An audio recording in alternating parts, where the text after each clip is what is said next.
Et c'est encore une légende du reggae français que l'on accueille en direct en ce vendredi. C'était sa semaine.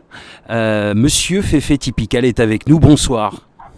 Bonsoir à Dauphin Radio. Bonsoir Seb.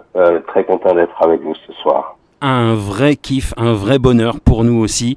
Franchement, ton dernier album qui est sorti en 2021 s'intitule Moodiro, c'est un pur kiff et je sais que tu vas relancer un petit peu la promo là ces derniers temps et c'était important de te rendre hommage parce qu'on n'a pas passé que des sons de Moodiro cette semaine, on a passé vraiment tous les sons qui ont marqué ta carrière, du premier single en 91 Fantôme jusqu'à aujourd'hui et vraiment c'est une grosse big carrière, respect à toi franchement Féfé Typical, tu fais partie des artistes que voilà, la scène reggae française elle serait pas ce qu'elle est aujourd'hui sans toi. Écoute, ça me va droit au cœur et puis ce qui me satisfait le plus c'est que voilà, je n'ai pas été inutile dans ma production, dans ce que j'ai apporté. Si j'ai pu apporter une pierre à ce grand édifice qu'est on va dire la culture urbaine, musicale particulièrement, et puis ensuite au-delà, spirituel même. Si j'ai pu apporter quelque chose et permettre à des gens de faire naître chez les gens le désir et le goût d'aller voir plus loin, de faire eux-mêmes leurs propres recherches et puis de se projeter dans un devenir qui forcément les rendra meilleurs ou du moins élèvera leur niveau de conscience. Ben écoute, c'est un peu ma mission quoi. C'est un peu c'est pourquoi je fais de la musique en fait. Ça se ressent dans tes sons, toujours un message positif, toujours la bonne vibes. Ouais, c'est ça en fait. C'est parce que c'est ma mission, c'est ça. Yeah. C'est ce que je suis venu faire. C'est ce que je sais faire de mieux. Alors je le fais. pour la jeune génération et pour ceux qui te découvriraient seulement là cette semaine sur Dauphin Web Radio dans la Seb Session, j'aimerais que tu te présentes déjà. Bon, Féfé Typical, ton vrai prénom c'est Frédéric, donc Féfé on a compris que c'est pour Frédéric, mais Typical, est-ce que tu peux nous expliquer pourquoi ce blaze? En fait, c'est en référence à l'époque des années 80-90 où la communauté antillaise, les gens venant des dom-toms, donc les gens venant d'outre-mer, ce qu'on appelle aujourd'hui les ultramarins, ouais. Particulièrement dans la zone francilienne, on les appelait les typiques. Et comme bon, je suis membre de cette communauté et que j'ai trouvé opportun voilà, de faire ce petit rappel, simplement en mettant une musicalité dans le mot, j'ai mis typical au lieu de typique, j'ai mis typical et puis ça sonne mieux quoi. Donc ouais. Voilà un peu l'origine du nom Féfé Typical. Tu es d'origine martiniquaise? Oui, par mon père et par ma mère aussi. Voilà, et tu as découvert, tu as fait tes premières armes dans le reggae, dans le dancehall à Sartrouville, en banlieue parisienne. Alors, je sais que tu as été aussi animateur radio, comme moi.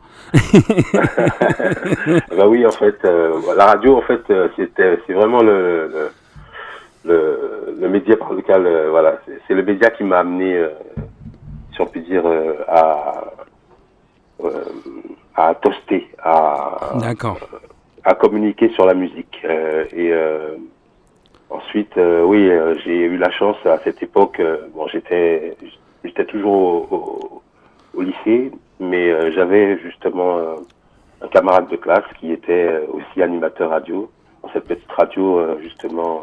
Radio Clémentine. Voilà, qui se trouvait vers Sartrouville, un peu entre Sartrouville et puis je crois que c'était Easy. Comment ça s'appelle ce coin-là? Cormeilles, je crois que c'était Cormeilles en Parisie, quelque chose comme ça. Mm.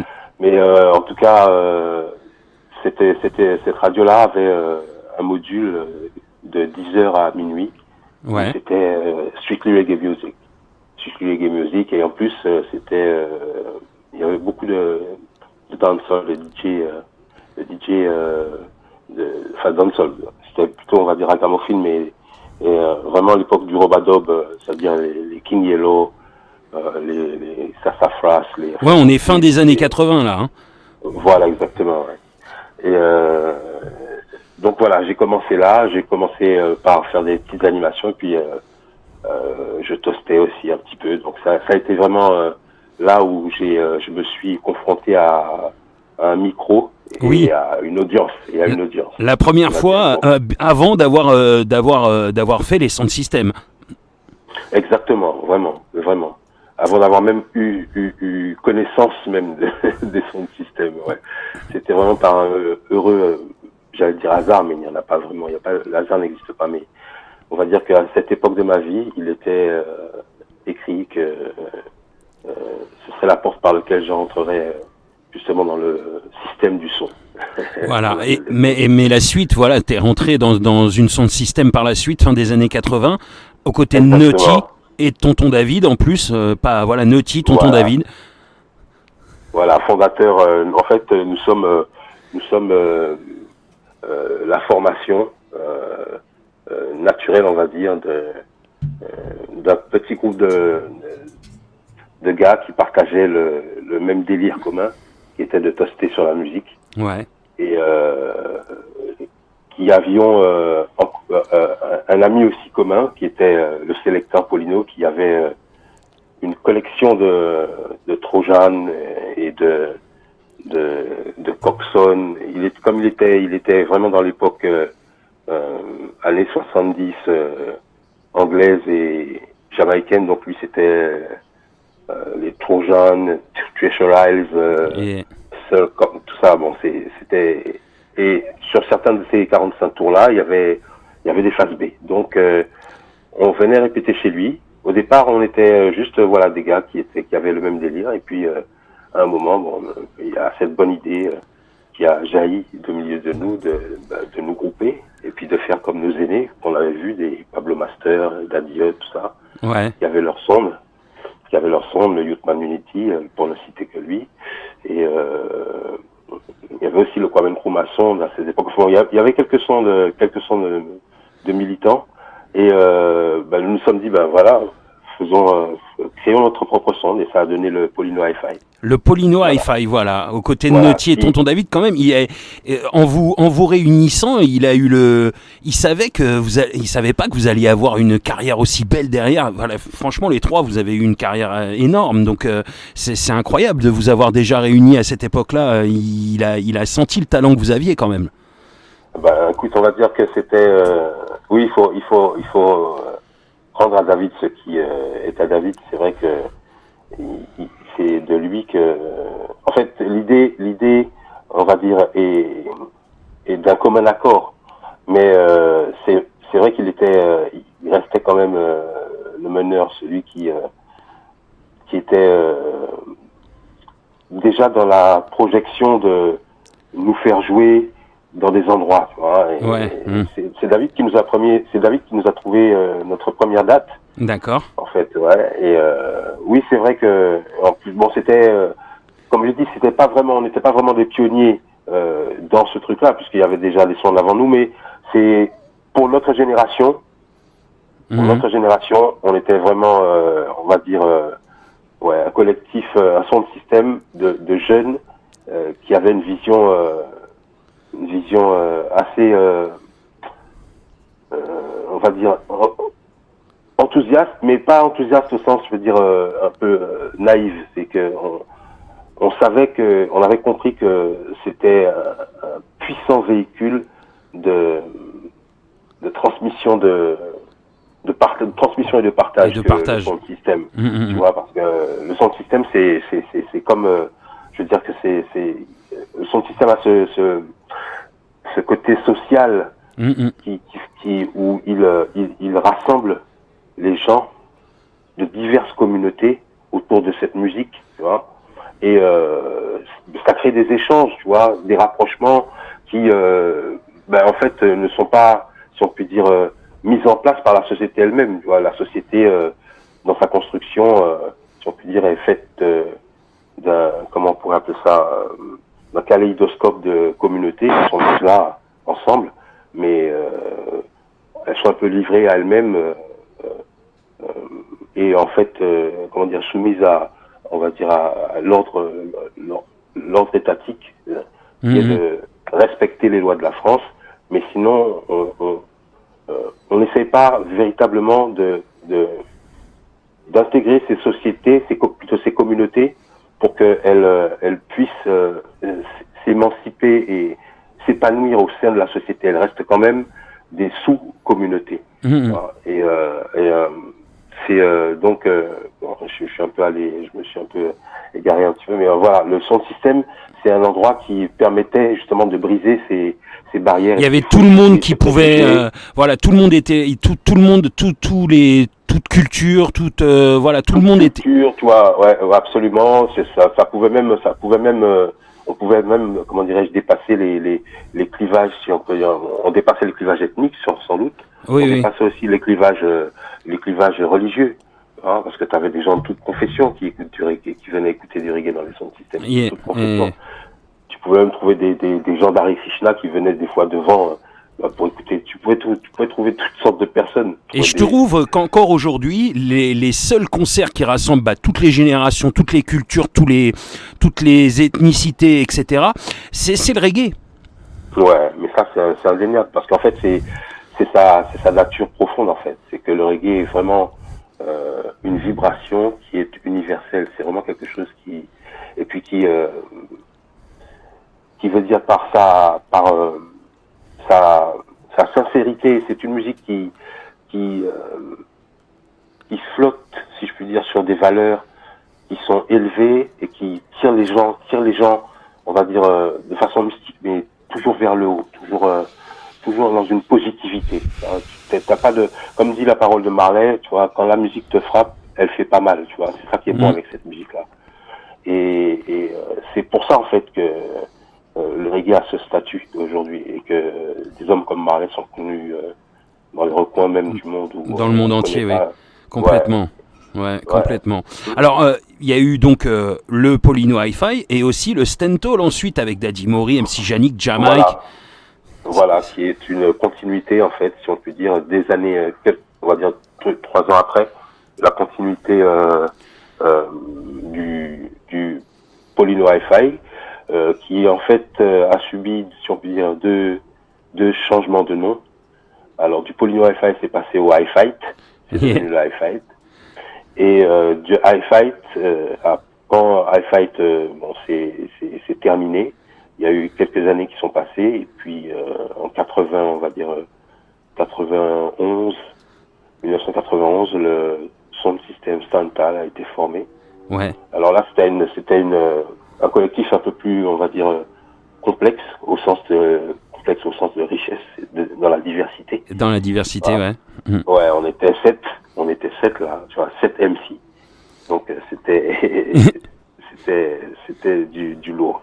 Et puis on a Run Les Dance de Paris dans les années 90 jusqu'à 95, on va dire.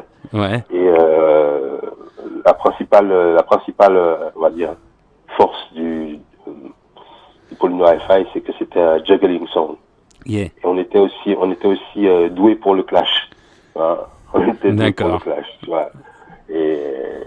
Mais c'était des époques merveilleuses, parce que franchement, c'était vraiment, ce que j'allais dire, c'est ça, c'est que le sound system a été un vecteur de sociabilité et d'insertion, je dirais même, pour des gens qui étaient issus de communautés qui sont, comme on l'appelle, peu visibles. Et de découverte de talent aussi, je voudrais dire. Qui souvent étaient voués, on va dire, à des avenirs toujours médiocres et enfin d'être si on peut dire enclavé dans des zones où rien ne se passe, il n'y a pas d'animation particulière.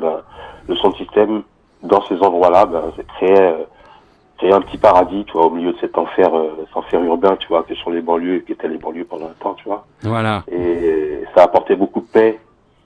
Ça a été quand même, les sound systems ont été un grand médiateur social, voilà. Voilà. Ça a un petit peu calmé le jeu aussi. Ouais, ils ont permis que justement, voilà, les marginalisés se réconcilient avec la société, parce qu'ils ils avaient cet espace, tu vois, de liberté dans lequel ils pouvaient aller et se lâcher. Bien, tu vois, et se lâcher aussi. Voilà. Fumer un peu de weed, tu vois. Voilà. Ouais, complètement. Bah ça, voilà. Hein. Mais c'est quand même important ce que tu nous racontes parce que voilà, ça a fait éclore aussi. Moi, j'ai envie de dire, en plus, ça a fait éclore des jeunes talents qui seraient peut-être sans les sound systems jamais eu une carrière comme ils ont eu derrière, quoi. Parce qu'on voit les carrières des artistes qui ont commencé dans les sound systems. Naughty, Tonton David, Daddy Mori, MC Yannick, c'est quand même voilà. Et toi-même, Féfé Typical, Tiwani et tous les autres. Franchement, c'est des carrières exceptionnelles. Le reggae français, en plus. Voilà, on arrivait dans une période où le reggae français commençait à être diffusé en radio grâce à des Tonton David, tout ça, voilà, début des années 90. Ça, c'était pas gagné, hein. Non, c'était pas gagné, effectivement. C'est un combat, c'est ça. C'est vrai que c'était un combat parce que, comme je dis, on est parti des bas-fonds. Bon, on était l'underground parce que ces musiques-là aujourd'hui qui sont, on va dire, qui ont pignon sur rue, parce que bon, le dancehall et le reggae ont eu leurs icônes. Hein, mais quand ça a commencé sur Paris, ça sortait des bas-fonds. Tu vois, c'était ce qu'on appelait l'underground, les musiques qu'on jouait, tu vois, dans des caves ou qu'on jouait, tu vois, dans des hangars qui étaient abandonnés.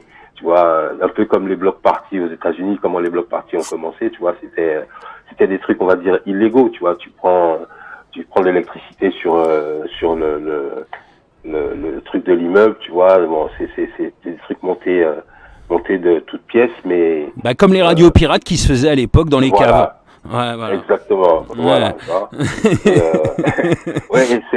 Donc c'est une musique qui vient vraiment qui a gravi vraiment, si on peut dire, des échelons, tu vois. Et c'est une culture, je dirais même, j'irais au-delà, c'est une culture qui a gravi des échelons, qui s'est extirpée, si on peut dire, de sous-terre, si on peut dire, parce que c'est vraiment parti d'en dessous. Bon, c'était quelque chose qui était un truc de troglodyte, des gens qui vivent dans des cavernes, tu vois. C'était là, on se cachait on se cachait de la vision des autorités, on va dire, qui étaient en surface, mais avec la persistance, tu vois, justement à faire ça, et puis que c'était quelque chose qui était quand même relativement fédérateur. Tu vois, c'est quelque chose qui était très fédérateur parce que tu pouvais même trouver des gens, tu vois, des classes moyennes et au-dessus, tu vois, qui allaient en son système, tu vois, ce qu'on appelle des fils de bourgeois, des fils et des filles de bourgeois, tu vois, qui pour se dévergonder un petit peu, boum, elles vont aller sur la péniche Rubis, tu vois, elles vont aller se prendre un son système sur la péniche Rubis, tout ça, on va leur vendre un peu d'herbe, c'est pas tout le temps qu'ils vont le faire, mais ils l'auront fait cette fois-là, et quand ils l'auront fait cette fois-là, ils vont goûter une fois, et puis après, ils vont peut-être revenir, parce que quand ils goûtent une fois, tu prends le goût, tu te dis, c'est bien, voilà. Tu vois? Ouais, carrément, donc, carrément. C'est une musique, franchement, ça a bataillé pour, et effectivement, moi, je ne peux que être satisfait quand je me positionne en tant qu'observateur, à dire que, c'est ce qui me fait dire que cette musique, et cette culture, tu vois, vivront parce qu'elles ont passé l'épreuve de l'adversité, tu vois, du système, premièrement, et ensuite celle du temps, tu vois, l'épreuve du temps, tu vois, et je rends grâce. Ouais. Alors, t'enregistres ton premier single, Fantôme, en 1991, qui sort sur la compilation historique Raga Dub Force, le premier. Voilà. Oui, effectivement, ouais. Première compilation aussi, on va dire ragamuffin de l'époque, hein. C'était vraiment la première. Oui, complètement. T'enchaînes sur le deuxième volet aussi de la compilation Cool Session avec le single Tournée qu'on a diffusé aussi cette semaine. Big up à Jimmy J, l'équipe Mikey Moss. Ah ouais. Le Blackjack, tout le coup des démocrates ouais, c'était ces époques-là, quoi. Alors, en 95, tu retrouves les Caraïbes et la Guadeloupe. Et tu commences à bosser avec la Caruquera Sound System et un certain Don Miguel, donc le label Dance Music. Alors, il y a, en fait, c'est une succession de choses. En fait, parce que Caruquera Sound System, c'est le fondateur de ce son, c'est Brother Jimmy. D'accord. Et en fait, c'est un sound system qu'il a mis sur pied à son retour en Guadeloupe, justement, en 95. Donc en compagnie de Teddy et puis de Selector Poupa Al. Et comme j'étais rentré, si on peut dire, simultanément en Guadeloupe avec j'étais rentré simultanément à lui, à Blood Jimmy. D'accord. Donc nous faisions partie du Stental Sound en France. Il m'a proposé de prolonger cette collaboration au sein du KSS. D'accord. C'est pour ça que tu retrouves Fefe Typical sur la compilation justement Karaokera Sound System, Yeah. où j'ai un titre avec Admiralty et Curtis. Et j'ai un titre aussi, je crois que j'ai un titre, oui, j'ai un titre en solo, un dubplate, un solo qui s'appelle On enchaîne. Et donc Oui. voilà ce qui est pour ce qui est du Karaokera Sound System. Voilà, du Karaokera Sound System, voilà. Voilà, donc Et en fait, c'est la prolongation c'est la prolongation du Stental mais au pays quoi, en Guadeloupe et ensuite donc Don Miguel qui forme le label Don Music. Don Miguel, voilà, lui c'est quelqu'un de Martinique. Donc c'est Voilà. notre terre, c'est notre île, tu vois. Mm-hmm. Comme j'ai d'abord fait une première escale en Guadeloupe. En Guadeloupe. Parce que à l'époque, j'étais en compagnie de madame. Et donc, madame était guadeloupéenne. Donc, D'accord. nous sommes rentrés d'abord en Guadeloupe. Et ensuite, après, j'ai été voir mon père qui, lui, résidait en Martinique. Et à sa demande, d'ailleurs, je suis reparti donc après, vers les années 97. Donc j'ai fait 2 ans en Guadeloupe et puis après, à partir de 97, je me suis retrouvé en Martinique et sous si on peut dire, Brother Jimmy m'avait donné le contact de quelqu'un donc en Martinique qui en fait s'avérait être Don Miguel, avec lequel je pourrais continuer de travailler la musique. Donc quand je suis arrivé là-bas, je suis entré en contact avec Miguel, il m'a dit ouais tout ça et puis voilà comment ma collaboration avec Miguel a commencé. Voilà, et donc là, le label Don Music de Don Miguel, c'est ce dernier qui te fait poser sur la compilation Dancehall News. Et là, t'as sorti des bombes, Il Sauve, Burning Out, J'ai pas 100 balles. Un des titres qu'on préfère dans ta discographie, parce que ça reste un titre voilà qui a marqué tout le monde, Abou Jamal, écrit en solidarité pour le journaliste. Tu peux nous parler de ce titre justement, parce qu'il était très engagé ce titre. Absolument, oui, puisqu'il s'agit d'un personnage, tu peux dire d'un militant Black Panther des États-Unis, Abou Jamal. C'est un activiste en fait, défenseur des droits civiques pour tous, si je puis dire, aux États-Unis. Donc c'est quelqu'un qui a été injustement la cible de la police de Philadelphie. Ils ont tendu un piège parce que en fait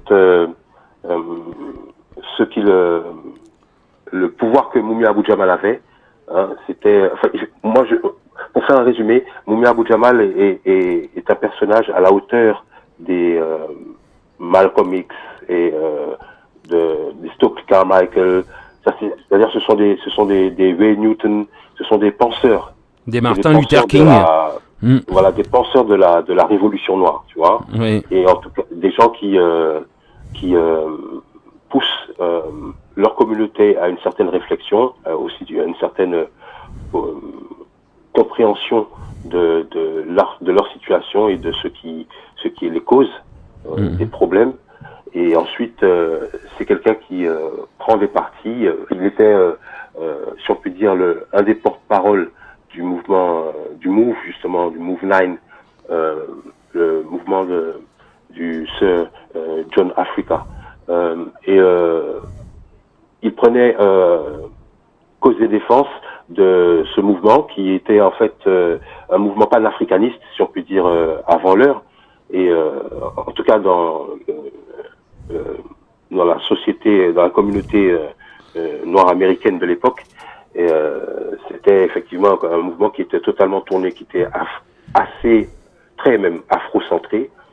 Et Mumia Abu Jamal a été le porte-parole, le défenseur de ces gens quand ils ont été la cible de la police de Philadelphie, il y a un événement autour de ça en 1985. La police de Philadelphie a bombardé, a lâché plutôt une bombe incendiaire sur un immeuble qui était occupé par ces personnes, les gens du groupe du Move 9. Et ils ont massacré donc des familles. Il y a eu des morts, entre autres des enfants et des femmes. Mumia Abu Jamal a été celui qui a dénoncé cette injustice, longtemps a pris fait et cause pour ces gens. Et en ce sens, il a été, il est devenu, si on peut dire, l'ennemi de la police de Philadelphie. Ils ont mené une vendetta contre lui.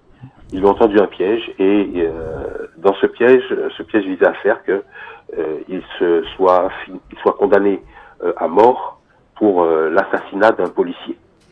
Et l'assassinat a été monté de toutes pièces. Mumia a été, si on peut dire, l'acteur involontaire d'une scène de crime, mais qui s'est soldé par il s'est pris lui aussi une balle, il s'est évanoui et quand il s'est réveillé, il s'est retrouvé entre les mains de la police, menotté. On l'accusait du crime d'un policier.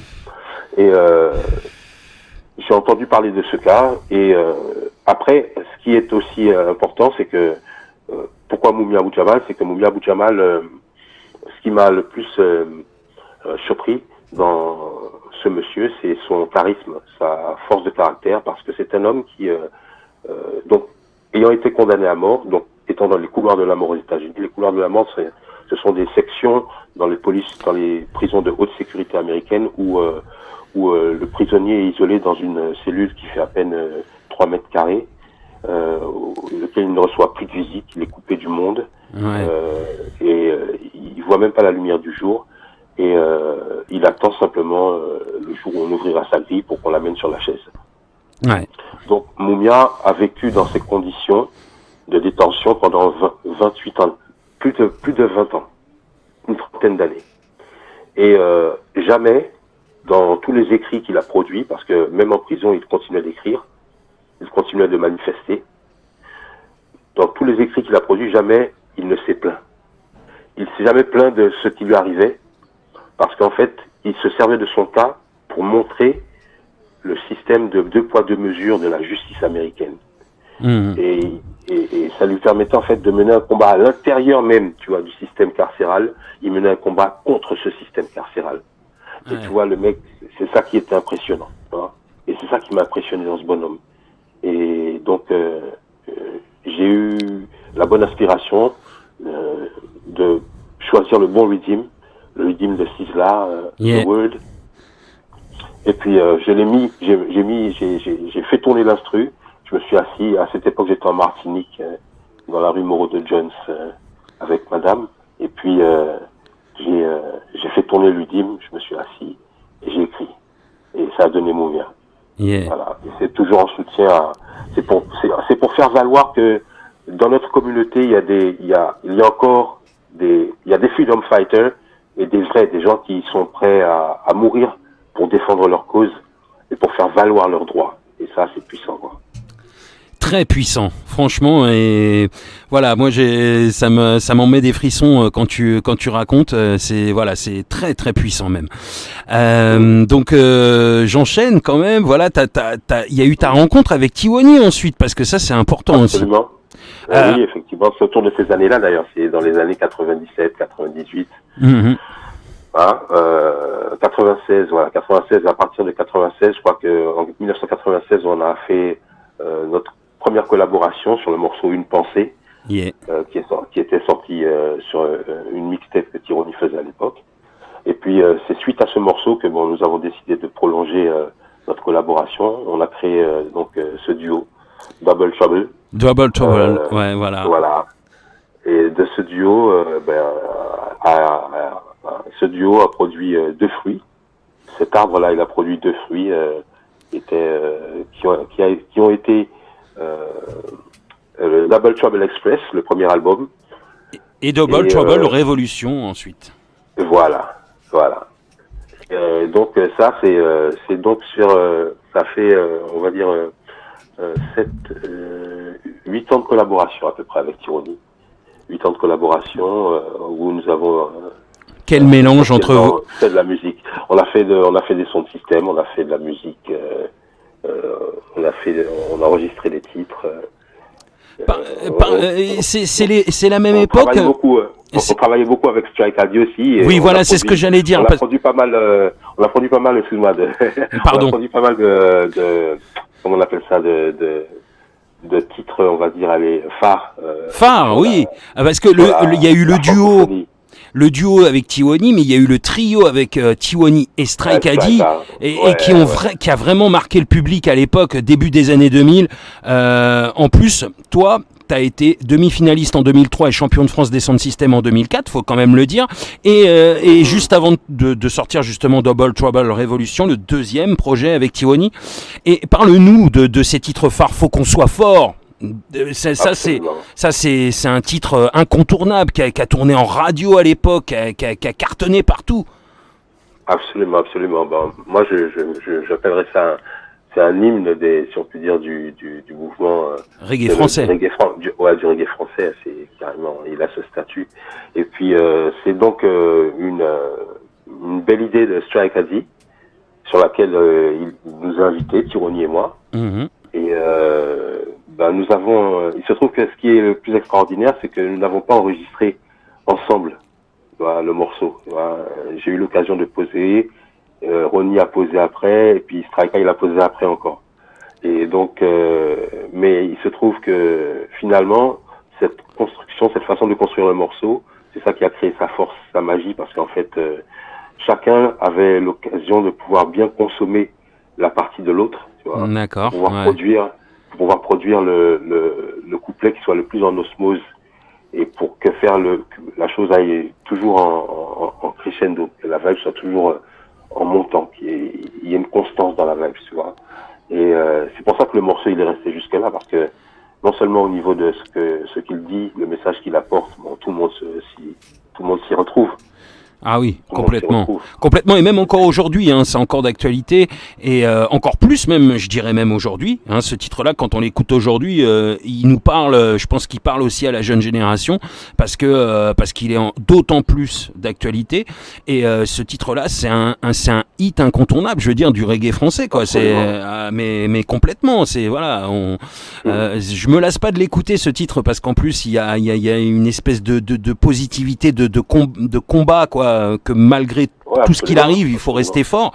Et puis ce trio, quoi, ces trois voix qui se mélangent entre elles et qui sont, enfin, je veux dire, voilà, c'est magnifique, quoi. Je veux dire, vous avez fait fort. On avait la bonne formule, on va dire.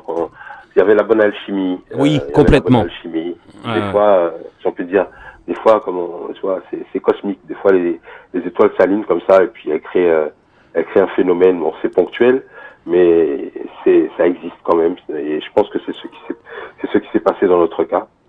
Ah oui, complètement. On a pu être à un moment vibrer à ce niveau de fréquence qui était assez, on va dire, assez universel pour faire que aujourd'hui tout le monde adhère à la chanson, quoi, et tout le monde l'adopte, parce que c'est non seulement vrai, mais c'est beau, tu vois, il y a une bonne vibe, quoi. Il y a une pure vibe. C'est l'école de la consciousness, tu vois, c'est l'école de la consciousness, l'école des sound systems qui si on peut dire, fait ses effets. Alors c'est important aussi, vous avez remis ça aussi une deuxième fois après sur l'album, sur le projet de Tyranny avec du Love, qui est magnifique aussi, ce titre. Ouais, c'est dans la continuité. C'est tous les trois, vous étiez faits pour chanter ensemble, franchement, parce qu'en plus on retrouve Tyranny et toi qui avez une voix assez quand même grave, et Strike Addy qui vient apporter cette note de légèreté dans les morceaux. Franchement, c'est lourd, voilà. Ouais, c'est un bon trio, c'est vrai que c'est vrai que il y avait vraiment une alchimie dans nos voix, et dans nos constructions, dans nos productions musicales. C'est vrai que il y avait une certaine fluidité quand on venait à la création, on faisait tourner la rythme et puis boum. Et alors, c'est ce qui est incroyable, c'est que bah voilà, t'as une grosse carrière, t'as sorti énormément de sons, t'as fait énormément de collaborations, mais t'attends quand même 2017 pour sortir ton premier vrai album solo. Eh ben, en fait, si on peut dire, si tu penses à je suis une légende urbaine, c'est ça à quoi tu penses? Oui, bien sûr. Ou bien, bon, dans ce cas, alors on dirait que c'est sous forme d'album, c'est plus un best-of. Oui. C'est plus un best-of que un album égal à, par exemple. T'as réuni plein de singles que t'avais déjà fait, voilà. quoi. Oui. Voilà. C'est pas du même acabit que Moudiro. Que Moudiro, voilà. Qui est en fait constitué d'exclusivité pour la plupart des morceaux. Voilà, il y a des inédits, tout ça. Voilà. Et donc, si je suis une légende urbaine, et en fait, voilà, quelque chose que je voulais donner à mes fans et aux gens qui me suivent. Je voulais leur donner, leur faciliter l'accès à l'artiste Fefe Typical. Mais t'avais des demandes, hein, t'avais des gens qui voulaient que tu sortes un album enfin, quoi, toi tout seul. Ouais, aussi, voilà, c'est vrai que beaucoup de gens je vais pas dire que j'étais autant sollicité, mais bon, c'est pas le problème en vérité. Non, c'est que j'avais un souci que juste à cette époque-là, Fefe Typical était un peu comme une étoile qui était, si on peut dire, éclatée en plusieurs petits morceaux. Enfin, j'étais plutôt comme si les 7 boules de cristal de Dragon Ball. De Dragon Ball Z, ok. Les gens, pour avoir du Typical, les gens étaient obligés d'aller chercher par-ci, tu vois, d'aller chercher par-là sur Internet, d'aller chercher telle compilation, tel endroit, tel single. Bon, c'était beaucoup de recherche. Et à l'époque, comme on était déjà dans le digital, dans le numérique, dans la ADSL, je me suis dit que il fallait que je m'adapte au temps et donc que je produise aux gens quelque chose qui puisse leur faire avoir accès à Typical rapidement et en un clic, si je puis dire. Voilà. Et il y a tous les titres, ça résumait un petit peu ce que tu avais fait ces dernières années, quoi. Voilà. J'ai rajouté 1, 2 ou 3, 4 nouvelles chansons, mais pour la plupart des titres, ce sont donc des titres compilés de choses que j'ai fait les années précédentes, quoi. D'accord. Voilà. D'accord. Ouais. Et donc voilà. Et puis après avoir encore sorti d'autres singles, etc. Parce que tu restes jamais inactif, hein, entre les albums, entre les projets, tu sors toujours des sons, il y a toujours des collabs aussi, parce qu'il y a eu cette collab avec Matthew Stone aussi, qu'on a diffusé aussi comme titre. Ah oui, Bush Girl, qui est super, hein, qui est très dansant, hein. Tu fais des titres aussi voilà, ça donne envie de se bouger, tout ça, on aime beaucoup ce titre. Il y a eu des collabs, pas mal de collabs, et puis il y a eu en 2021 cet album, Moudiro, qu'on a fait découvrir toute la semaine aux auditrices, aux auditeurs, qui est vraiment un beau travail. C'est voilà, là il y avait pas mal d'inédits, pas mal de sons qu'on connaissait pas, et ça fait plaisir. Justement, tu reprends un petit peu la promo de cet album. Est-ce que justement il est peut-être sorti à un mauvais moment quand il y avait le Covid, tout ça? C'est peut-être aussi pour ça que tu reprends cette promo maintenant? Bien sûr que oui, la crise sanitaire a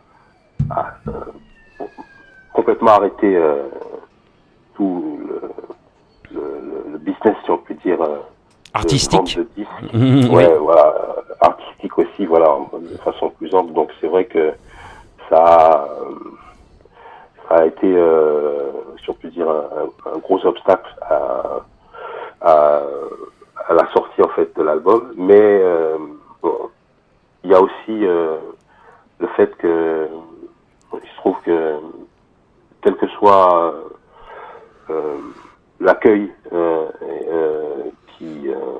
que les gens aient pu faire, que le public a pu faire, l'important vraiment pour moi c'était d'avoir au moins cette empreinte, d'avoir au moins posé cette pierre.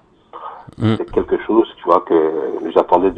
je vais pas mentir, depuis 1999.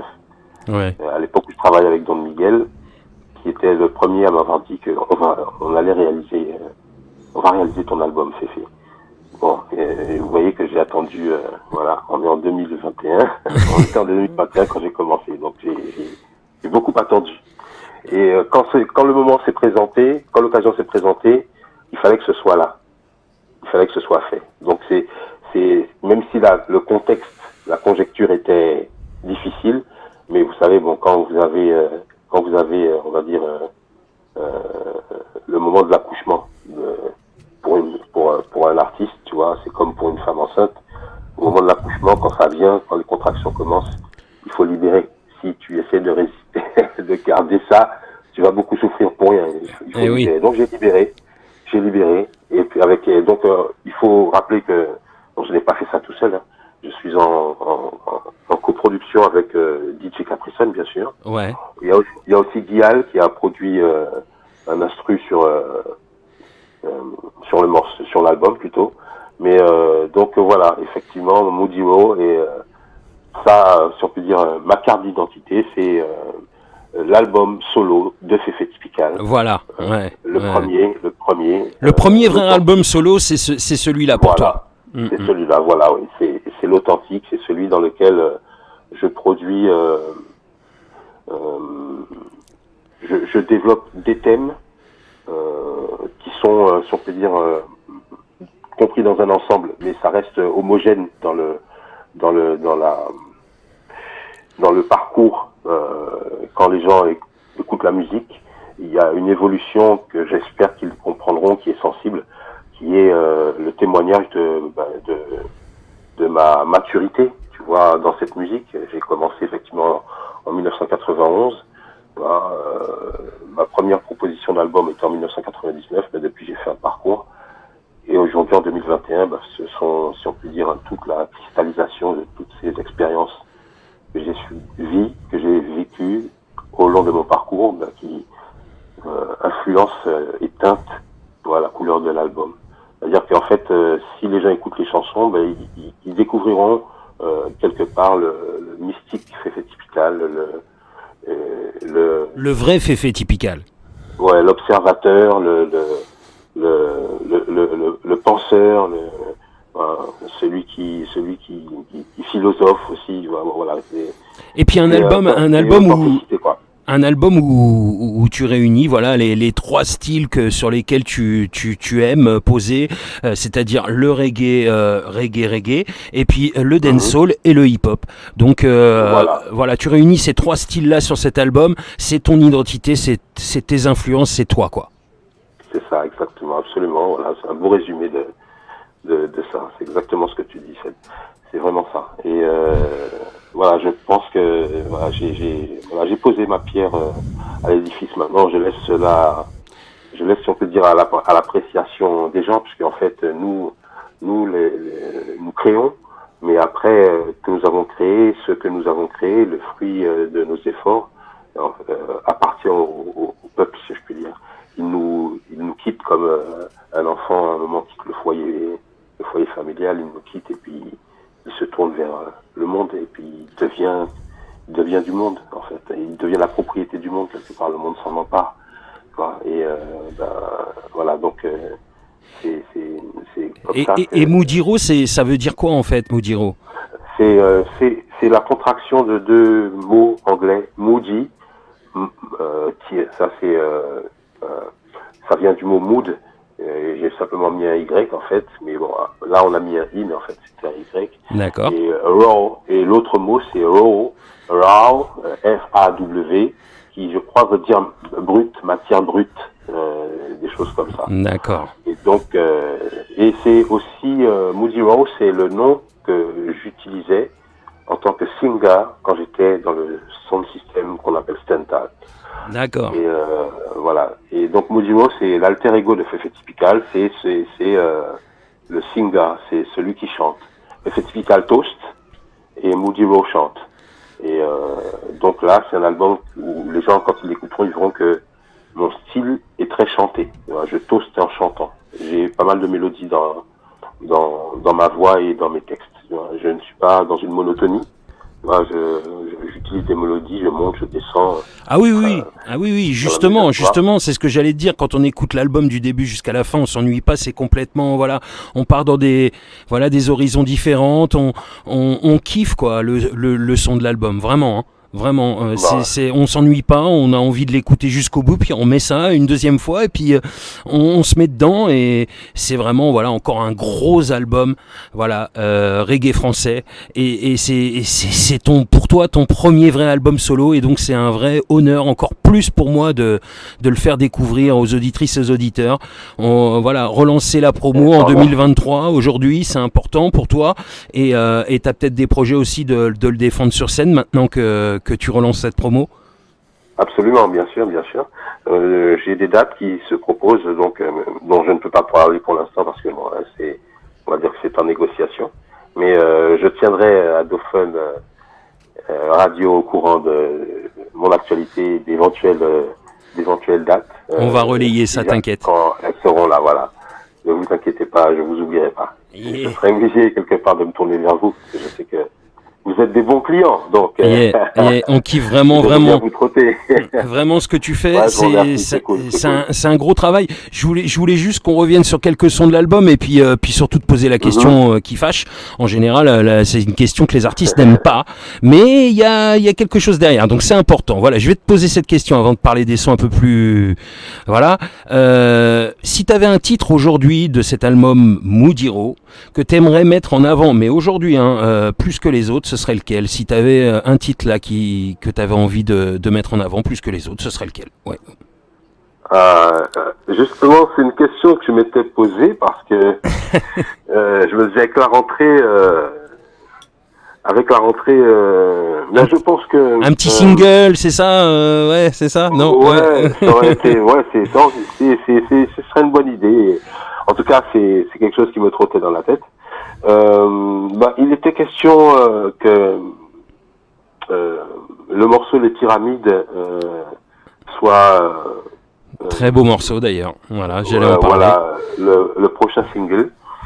Et donc voilà, moi je reste dans cette stratégie. Je pense que oui, ça serait bien que enfin je vais plutôt voilà, je pense une chanson où tu mets en avant les Africains, c'est ça, tu parles des Africains. Voilà, en fait, je parle, on va dire pour être plus dans la technicité, si on va dire de mots, puisque là il s'agit de on va dire d'anthropologie, tu vois, là c'est vraiment les sciences humaines, tu vois. Alors, là je parlerai plus d'humanité classique, hein. Je parle d'humanité classique africaine. Et ça, en fait, c'est une expression que je reprends de Nusere Kalala Omotunde, qu'il repose en paix et que son cas reste en puissance. Nusere Kalala Omotunde donc avait ce concept de humanité classique africaine. On parle d'humanité classique grecque, donc c'est quand on évoque la civilisation grecque et tous les grands penseurs, enfin ceux qui ont fondé la société grecque et qui ont fait sa grandeur. Et dans le cas des humanités classiques africaines, il s'agit de tout ce qui a fait la grandeur des sociétés africaines de l'époque, des sociétés de l'Antiquité. Et donc on parle donc des sociétés nubiennes, des sociétés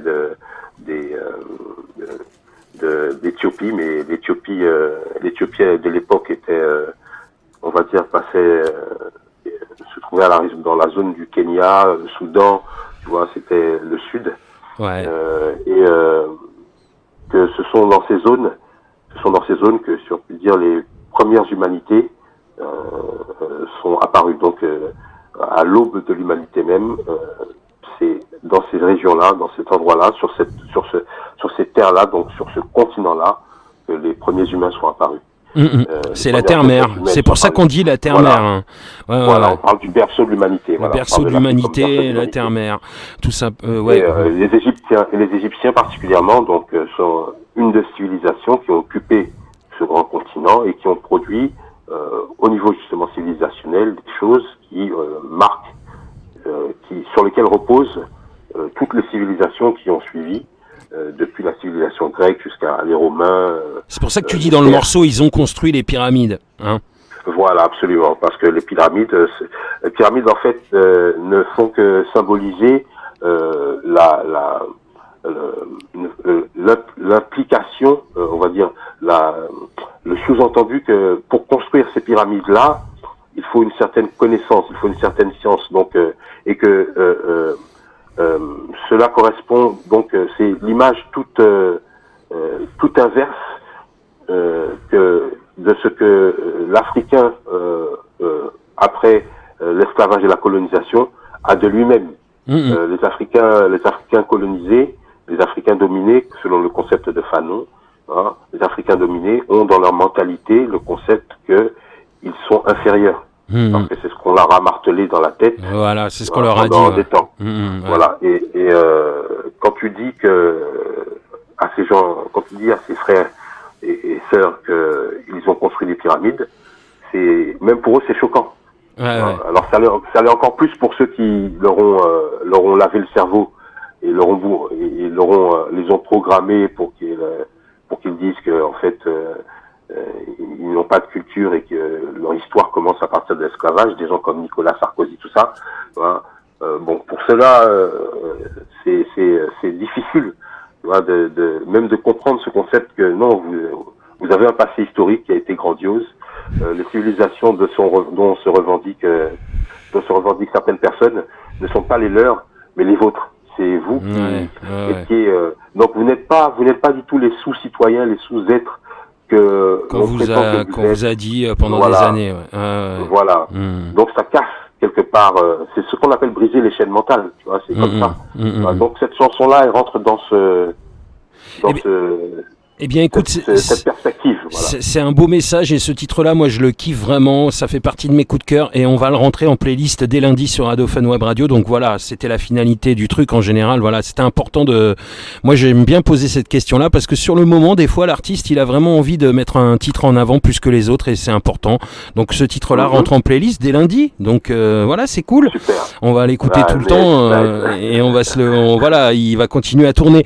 Voilà, j'ai plusieurs coups de cœur dans cet album. Écoute-moi notamment que je kiffe vraiment. Après l'orage aussi. Après l'orage, c'est vraiment une très belle chanson d'amour. Voilà, tu sais comme tu sais les faire. Voilà, j'adore. Reprends tes prières, qui est beaucoup plus dancehall, mais que j'adore aussi. Et puis ce son reggae music où là reggae music, c'est ce que le peuple demande. Moi, j'adore ce titre. Et puis le mélanine. Voilà, je voulais terminer avec ce titre parce que je voulais que tu nous expliques, parce que là, par contre, c'est un très beau titre, mais là, je voudrais savoir ce que c'est que le mélanine. Eh bien, écoute, le mélanine est en fait une substance qui est créée à partir de grains, une substance qui est donc quelque chose que produisent des grains qui fabriquent de la mélanose, ou en tout cas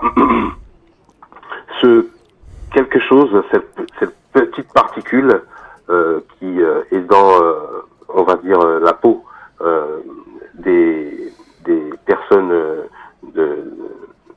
d'ascendance africaine est une particularité qui est de réagir au soleil en produisant un sorte d'écran anti-UV qui prend une teinte foncée sous le soleil.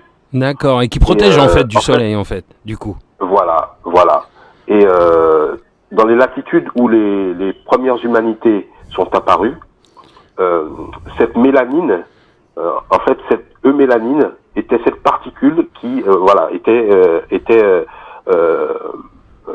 produisait cette couleur très profonde, très noire, presque bleue, tu vois, qui avait la faculté de carrément, si on peut dire, neutraliser les UV. Et donc, ce serait la théorie qui expliquerait pourquoi les premiers habitants de la Terre étaient noirs.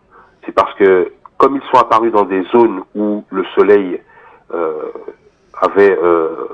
où les rayons du soleil produisaient de fortes projections de rayons d'ultraviolets, eh bien, pour que la vie puisse se développer, il fallait qu'elle ait l'aptitude à pouvoir vivre dans ces conditions. Et pour les êtres humains, pour les végétaux, bon, c'est la production de chlorophylle. Avec la lumière du soleil et les UV, ils produisent de la chlorophylle qui font qu'ils peuvent pousser. Voilà. Okay. Et les êtres humains, eux, pour pouvoir, si on peut dire, croître, si on peut dire, dans ces conditions, il faut qu'ils aient cette protection. Et ensuite, donc, le mélanine, c'est ça, c'est cette particule qui produit sous l'effet du soleil cette couleur noire profonde, et cette alchimie entre les rayons du soleil et cette particule à l'intérieur de notre peau, cette molécule à l'intérieur de notre peau, produisant une couleur noire, moi en tout cas, me fait extrêmement penser à, si on peut dire, notre origine cosmique. Notre origine cosmique, parce qu'en fait, finalement, ce grain de mélanine, pour moi, je le vois comme simplement une particule de l'énergie noire qui constitue le cosmos, qui constitue l'espace. Quand tu vas dans l'espace, tu vois que tout est noir. Tout est noir, c'est pas parce qu'il n'y a pas de soleil. Il y a le soleil, donc normalement, il devrait y avoir de la lumière partout. Mais en fait, non. Il se trouve que la matière même qui compose l'espace, la matière sur laquelle repose l'univers, c'est une matière noire. En fait, il y a une lumière à l'intérieur. Il y a une lumière à l'intérieur. Cette lumière est noire. Donc, ça veut dire qu'elle est sur une fréquence que nous ne voyons pas, nous, avec nos yeux, parce que nos yeux ne peuvent pas voir certains rayons du spectre de la lumière. Donc, le mélanine, c'est un morceau qui évoque, voilà, ce côté, on va dire, ésotérique, tu vois, l'explication, mystique, côté ésotérique et cosmique. Mystique, voilà. Ouais, complètement. Mystique, voilà, de l'homme noir, si on peut dire, de l'être noir, je dirais. Tu vois, pour expliquer que il n'y a pas une question de race supérieure ou inférieure, ou toutes ces considérations sont, si on peut dire, ne sont qu'une façon de mener les peuples même à leur propre destruction, à l'auto-anéantissement. Hein. Moi, j'ai voulu contribuer par cette chanson à faire connaître aux gens que le mélanine, ce qui produit la couleur noire, donc la couleur noire n'est pas quelque chose qui est le produit d'une malédiction, comme il peut être dit dans des livres comme la Bible, tu vois, on dit que si Satan est noir parce que il est maudit, et que si les noirs sont des gens qui n'ont pas d'âme, tu vois, qui sont des démons qui marchent sur terre, enfin bon, toutes les conneries, tu vois, on a pu entendre, toutes les conneries négrophobes, tu vois, toutes les conneries négrophobes qu'on a pu entendre. Là, cette chanson, le mélanine, en évoquant ce thème de le mélanine, j'espère pouvoir balayer tout ça en brèche, je sais plus si c'est comme ça qu'on dit, mais battre ça en brèche et puis introduire une nouvelle façon, un nouveau paradigme, une nouvelle façon de voir les choses, d'interpréter l'histoire de l'humanité, sans en oblitérer sa partie africaine, qui est la première partie. C'est comme si tu veux raconter une histoire, mais tu commences au milieu. Ouais, en oubliant le début, quoi. Ouais, voilà, quoi. Ça n'a pas de sens. Et donc, voilà ce qu'est le mélanine. C'était important d'en parler, et bravo encore une fois, Féfé Typical, franchement, pour cet album. Moi, j'ai pas vu le temps passer, ça fait déjà 1 heure qu'on parle. Je sais pas si tu vois. Moi, quand je parle, je suis habitué parce que c'est comme ça. J'adore. J'ai des choses à dire. J'adore. Non, mais c'est important. Moi, j'adore, franchement, parler avec toi. Je bois tes paroles. J'ai pas vu le temps passer. Et c'est un truc de malade. Cet album Moudiro, moi, j'ai kiffé le faire découvrir aux auditrices et aux auditeurs cette semaine. Si vous l'avez pas encore, si vous kiffez le reggae français, moi, je le dis, cet album, il le faut. Voilà, c'est juste ça. Et puis c'est important parce que tu fais partie des artistes qui font avancer cette scène reggae française que j'adore. Tous ces artistes qui sont encore là, tous ces anciens qui sont encore là, dont tes acolytes, Tiwani, Strike aussi, qui bossent bien de leur côté. Je leur fais un gros big up parce que voilà, c'est des artistes comme toi qui sont en plus super ouverts, super accessibles. On peut vous parler, vous êtes pas, voilà, vous la racontez pas, vous êtes. c'est l'école de Rasta, c'est ça? C'est ça, complètement. Et la scène reggae française, voilà, bah, je pense en citer beaucoup d'autres que j'ai eu encore la saison dernière, mais voilà, la famille, c'est une famille, le reggae français. Voilà, c'est pas, on a envie de rentrer dans cette famille quand on a des artistes comme vous. Voilà. Ouais, c'est ça, c'est les enfants de Jah, c'est ça. C'est l'armée de Jah. Yeah. En tout cas, longue vie à toi. J'ai envie qu'il y ait encore d'autres choses et j'ai surtout envie de te voir sur scène défendre cet album parce qu'il est vraiment magnifique. Encore une fois.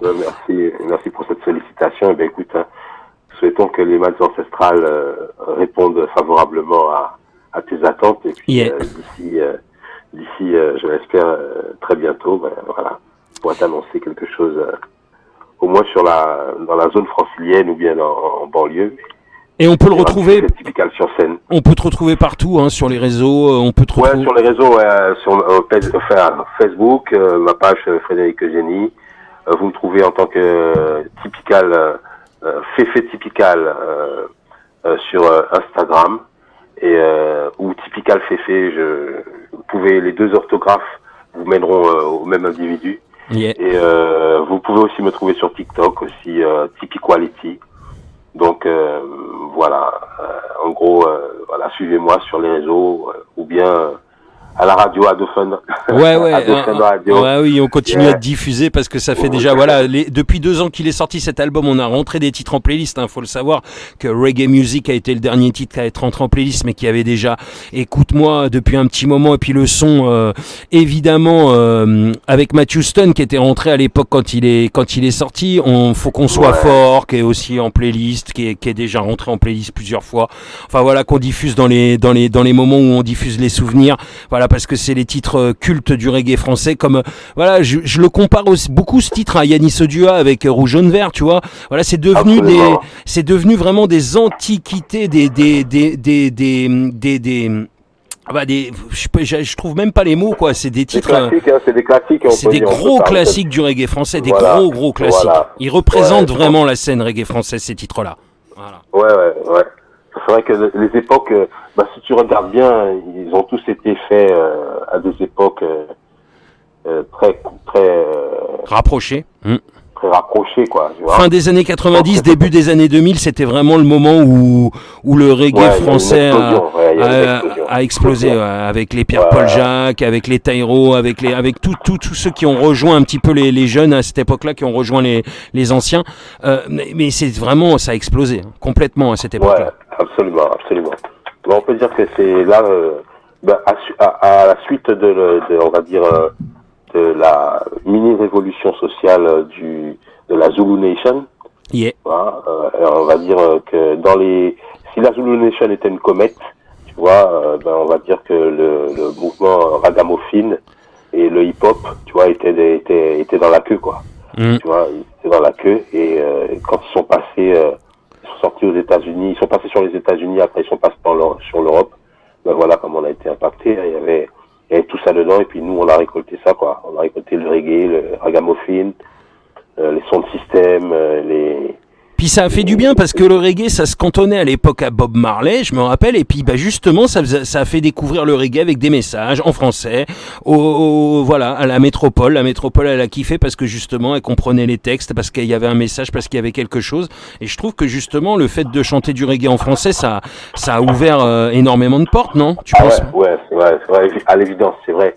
On a pu fédérer, quoi. On a pu fédérer. Et puis on a pu surtout se faire comprendre, c'est-à-dire que là, on n'avait pas d'avocat ou bien de traducteur qui pouvait parfois, on va dire, aller carrément faire de fausses traductions pour qu'il n'y ait pas d'empathie, tu vois, des gens pour cette musique. Mais dès l'instant où on a commencé à écrire en français, effectivement, les gens ont commencé c'est devenu intelligible.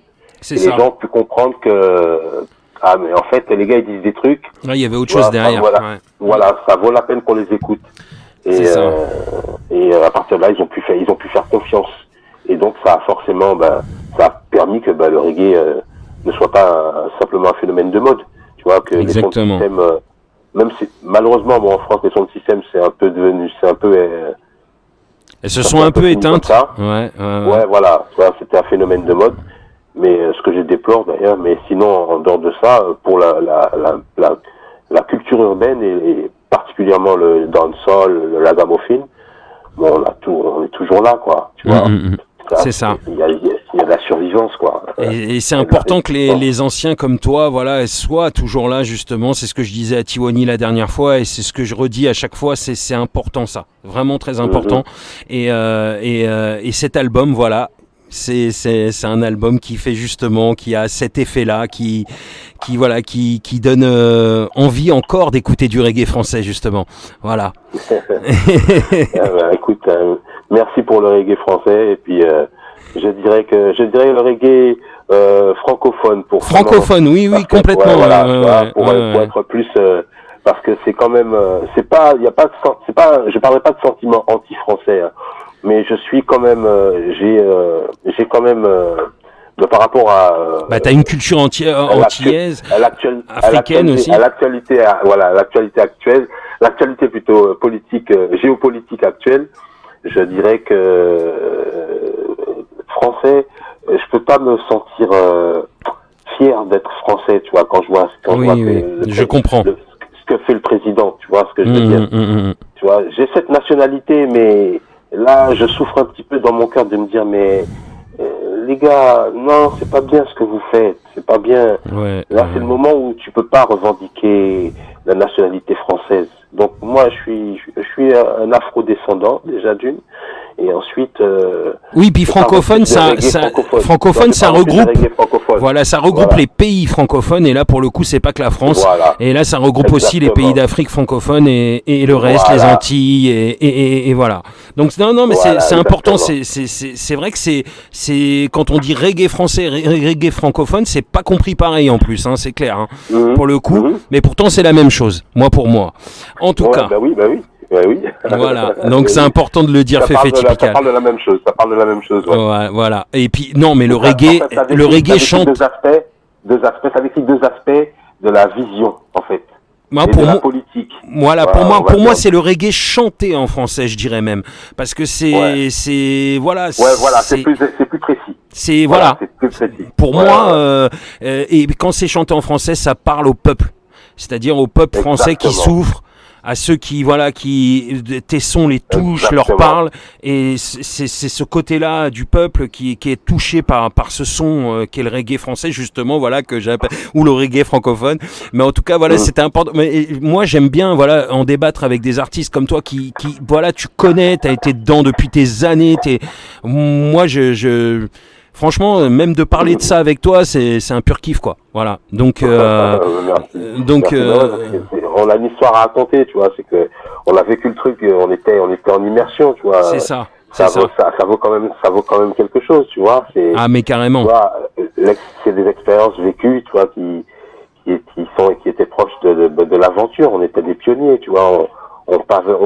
On allait là où c'était même pas débroussaillé, tu vois, on a ouvert des squats, on a tu vois, à l'époque on a dans la boue, tu c'était vois, un peu à l'arrache à l'époque aussi, c'est faut le dire, mais c'était sympa. Il fallait batailler, tu vois, il fallait être prêt à courir vite et à tout laisser sur place, tu vois, dans le cas où il y avait une descente de police, tu vois, parce que tu jouais dans un endroit où tu t'es pas autorisé et puis que tu piratais l'électricité de l'immeuble, tu vois, des trucs où c'était vraiment des trucs, on va dire, de marginaux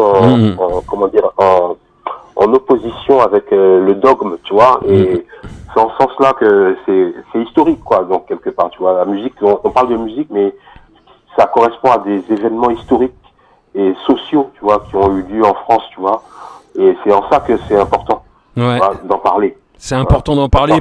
C'est l'histoire. Ça reflète, et vos sons, maintenant, ils reflètent ça, quoi. Ils racontent ça. Voilà. C'est l'histoire, en fait. C'est l'histoire, tu vois. C'est l'histoire, voilà. Si tu veux pouvoir te faire un portrait de la mentalité, on va dire, en France, à une certaine époque, tu vois, t'écoutes les sons qui ont été faits à cette époque-là. Tu vois ce que les mecs, ils racontent, tu vois, et tu verras bien. Regarde, tonton David, son premier tube, c'est Peuple du Monde. Oui, complètement. Tout de suite. Issu d'un peuple qui a beaucoup souffert. Nous sommes issus d'un peuple qui ne veut plus souffrir.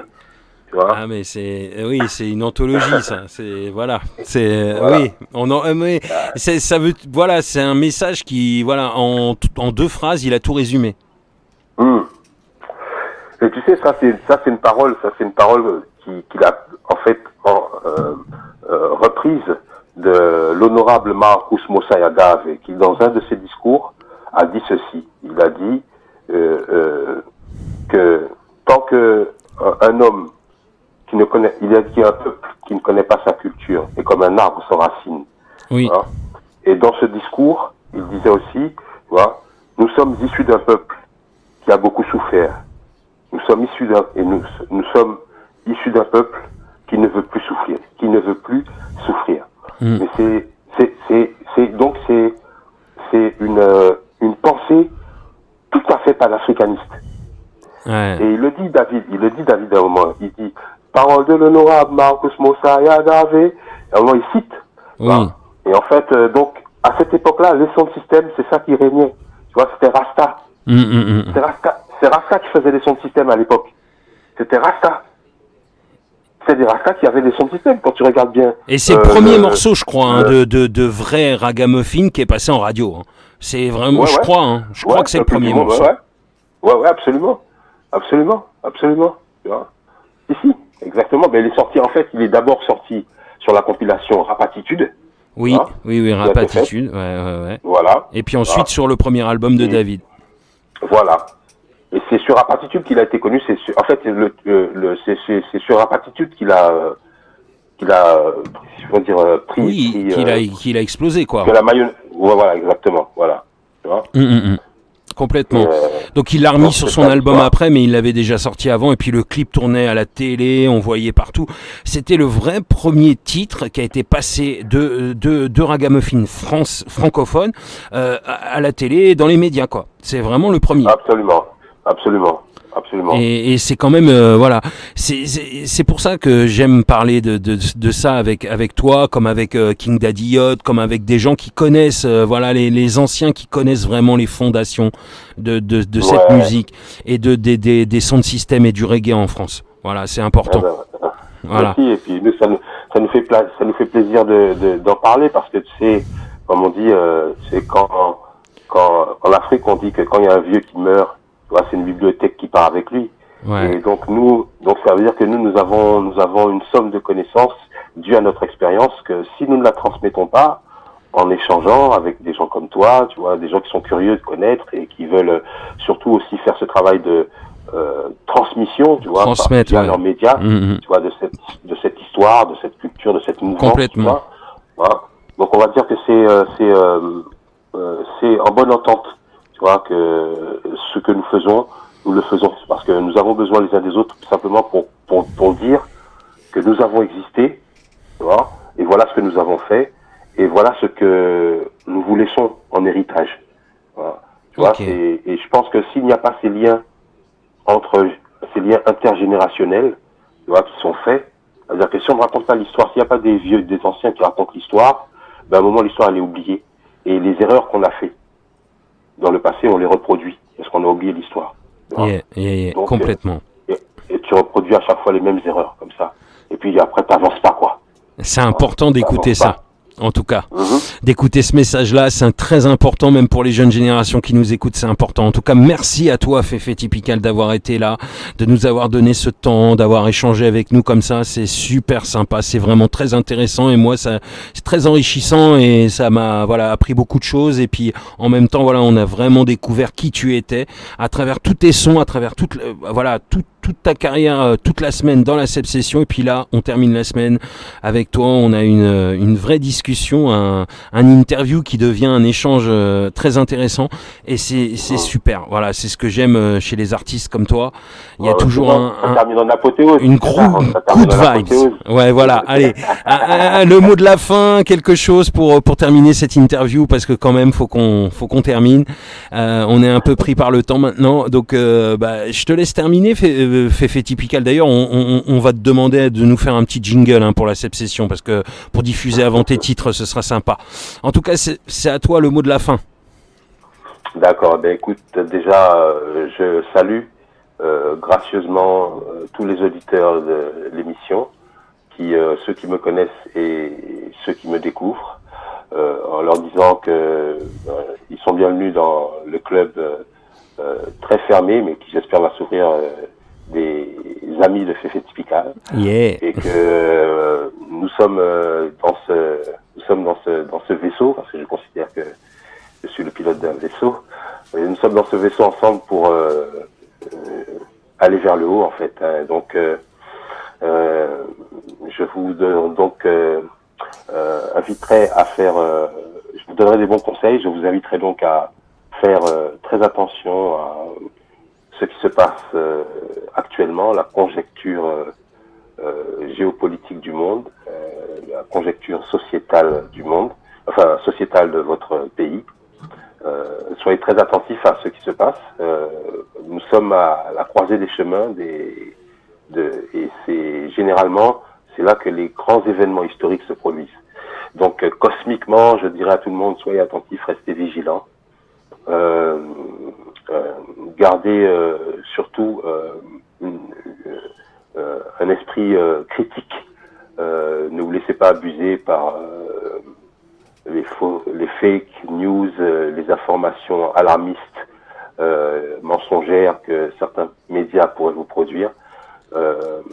Essayez de voir avec votre troisième œil, et puis je vous souhaite surtout de prendre conscience que le pays dans lequel nous sommes actuellement est un pays qui est, si on peut dire, sur une pente décadente, et que si nous laissons faire, si nous ne réagissons pas, ne serait-ce que en disant non, en manifestant notre opposition, ben nous allons être engloutis dans quelque chose qui va finalement nous broyer tous, et qui est la mauvaise gouvernance et, on va dire, le peu de jugeote et de bon sens de nos dirigeants. Donc j'en appelle tous à quelque part faire une introspection et à se dire est-ce qu'ils soutiennent totalement et vraiment le gouvernement et tout ce qu'il fait?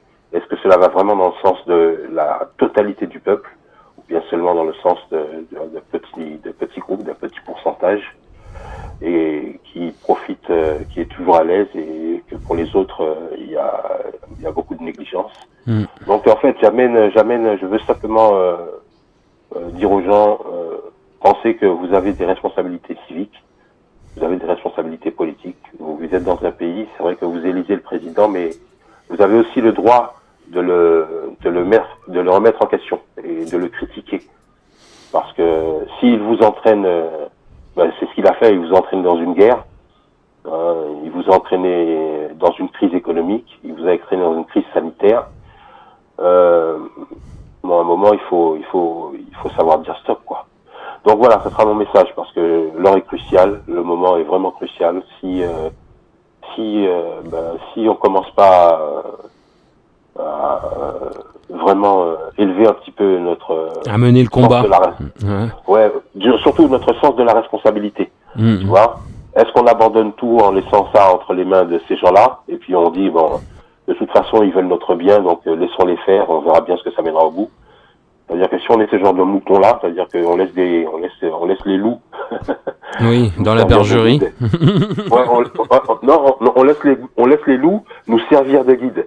Tu vois? C'est le truc le plus fou qu'un mouton puisse faire. D'accord, donc suivre un loup. Le loup fait le guide du mouton. Complètement fou. Ouais. Tu vois ce que je veux dire? D'après toi, est-ce qu'il va t'amener le loup? À ta perte. Direct. Ben oui. Donc il faut que les gens se posent la question, de savoir si c'est pas des véritables prédateurs qui sont à la tête de leurs États et qu'on appelle le président, des gens qui suivent un agenda et qui n'est pas forcément dans l'intérêt de tous, mais plutôt dans l'intérêt d'un petit nombre, mais qui se disent les puissants, les très puissants. En tout cas des plus riches, c'est ce que j'allais dire. Voilà. Et puis eux, comme ils ont un problème, ils ont très peur de mourir. C'est des gens qui ont super peur de mourir. C'est des gens qui peuvent la mort, mais alors là, si tu leur dis ça, ils peuvent faire une crise cardiaque. ils ont peur de ça. Ils ont Mhm. peur de ça. Donc, alors, ils essayent de tout faire pour ne pas mourir. Ils veulent devenir immortels. Et donc, ces gens-là ont fait des calculs, ils ont mis des choses en place. C'est ce qu'on appelle un agenda. Voilà. Pour Mhm. que, pendant un certain nombre de temps, au bout d'un certain nombre d'actions qu'ils auront menées, on arrive à tel résultat. Ben, aujourd'hui, voilà, nous devons voir que l'agenda du nouvel ordre mondial, voilà, ben, en fait, il est appliqué depuis depuis la première fois que ces gens-là en ont parlé. C'est-à-dire Mhm. dans les années 80 avec Ronald Reagan, tout ça. Oui, donc C'est à ce ça moment-là. remonte. Ouais. C'est à ce moment-là. C'est à ce moment-là que ça a commencé. Donc là, on était en plein dans le nouvel ordre mondial. Voilà, l'établissement du nouvel ordre mondial, la pensée unique, le marché mondial unique, voilà, tout ça. Ils ont mis ça en place. Mais là, c'est en train de se casser la gueule. Pourquoi? Parce qu'en fait, ils avaient oublié une chose, c'est que tu peux pas faire toi-même. Tu as besoin du peuple. Et tu peux Ouais. marcher sur. Bob Marley a dit, quand c'est Peter Tosh qui a dit, and you can fool people sometimes, but you can't fool all the people all the time. And now you see the light. You stand up for your right. So we say, get up, stand up. Ça sera mon dernier mot. C'est pas mal, hein, chanter partout en plus. Hein. C'est pas mal, hein, ce petit a cappella là. Merci beaucoup en tout cas, Féfé Typical. Ça a été un vrai plaisir, un honneur, un pur kiff, tout ce que tu veux. Cette semaine, cette interview, tout quoi, tes sons, ton album.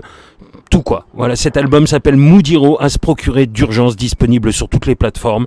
Vous pouvez retrouver Féfé Typical, comme on l'a dit, partout sur les réseaux. Et c'est important. Et on relaiera hein, s'il y a des dates de concerts, des nouveaux projets qui se font. On relaiera. On est là, on continue à suivre les artistes. C'est pas une semaine découverte. Voilà, on continue de diffuser les sons, d'être là et derrière vous parce que on aime ce que vous faites et on aime ce que tu fais, Féfé. Eh ben, merci beaucoup. Yes, man. Yeah. Adofan Radio. Wow. Yeah. Big up. Adofan Radio. Yes, man. Avec l'homme Seb. Yes, man. C'est typical sur le moment. C'est typical vous dit salut. À bientôt. Merci pour cette interview. Merci beaucoup. C'était un agréable moment passé avec vous. Et puis, je vous dis à bientôt. À l'écoute de mes sons sur Adofan Radio. Yeah, ça fait plaisir. En tout cas, merci pour ce petit big up. Ça fait super plaisir. Ça fait chaud au cœur. Merci Féfé Typical. À très bientôt. Bonne continuation. Plein de bonnes choses pour toi pour la suite. Merci beaucoup, Seb. Merci beaucoup. C'est partagé. Bonne choses pour vous à la suite aussi. Yeah. À bientôt. Ciao. Au tep. Yeah.